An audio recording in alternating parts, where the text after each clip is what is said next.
ஊத்துக்கோட்டை ஜங்ஷன்லேருந்து நம்ம கிளம்பிட்டோம் கோனே ஃபால்ஸு பார்க்குறதுக்காக.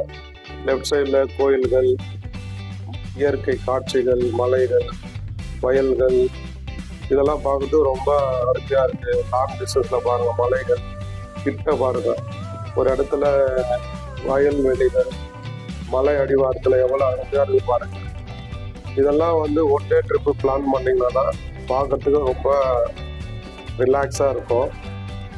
அது கோனே ஃபால்ஸை நோக்கி போயிட்டுருக்குறோம். நம்ம மெயின் ரோட்டில் இப்போ உள்ளே வந்தாச்சு.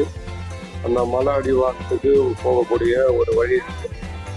லெஃப்ட் சைடு ரைட் சைடு பாருங்கள், எல்லாம் இயற்கை காட்சிகள் அவ்வளோ ஒரு அருமையாக இருக்குது.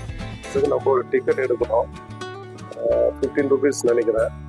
அந்த டிக்கெட் எடுத்துகிட்டு நீங்கள் ஒரு ஆளுக்கு நீங்கள் எத்தனை பேர் வரீங்களோ ஒரு 5 பேரோட அதுக்கான மாதிரி நீங்கள் பணம் பே பண்ணிட்டு உள்ளே போகலாம். உள்ளே போகணும், சின்ன சின்ன கடைகள் என்ஜாய் பண்ணலாம். அதாவது 30 மீட்டர் ஹைட்லேருந்து ஃபால்ஸ், அதாவது அந்த தண்ணி அங்கேருந்து கீழே கொட்டிட்டு இருக்கு.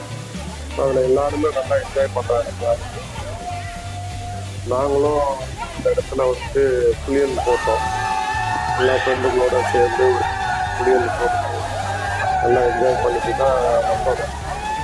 ஸோ நீங்களும் உங்களுக்கு டைம் கிடைக்கிறப்போ சாட்டர்டேவோ இல்லை சண்டேவோ வாங்க, வந்துட்டு ஒன் டே ட்ரிப்பு நல்லா பிளான் பண்ணுங்க. நீங்கள் குளிச்சுட்டு உங்களுக்கு அங்கே பசி எடுத்தால் பக்கத்தில் ஒரு சின்ன கடை இருக்குது. அங்கே உங்களுக்கு என்ன வேணுமோ அங்கே ஆர்டர் கொடுத்தீங்கன்னா அவங்க செஞ்சு கொடுத்துருவாங்க.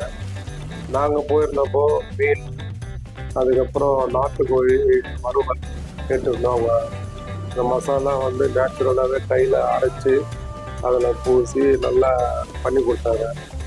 நாங்கள் சாப்பிட்டோம், நல்லா இருந்தது. உங்களுக்கும் எப்பயாச்சும் இது மாதிரி தோணுச்சுன்னா வாங்க, ஒரு நாள் என்ஜாய் பண்ணிட்டு போங்க. இந்த மாதிரி ஒன் டே ட்ரிப்பு நீங்கள் காலையில் ஈவினிங் நீங்கள் ரிட்டர்ன் போயிடலாம் வீட்டுக்கு. இப்போ நான் அங்கங்கே ஒரு இடத்துல நின்று ஒரு செல்ஃபி எடுத்தேன். அந்த மலையெல்லாம் பார்க்கறதுக்கு ரொம்ப கண்கொள்ளா காட்சி. அது ரொம்ப அருமையாக இருந்தது பார்க்கறதுக்கு.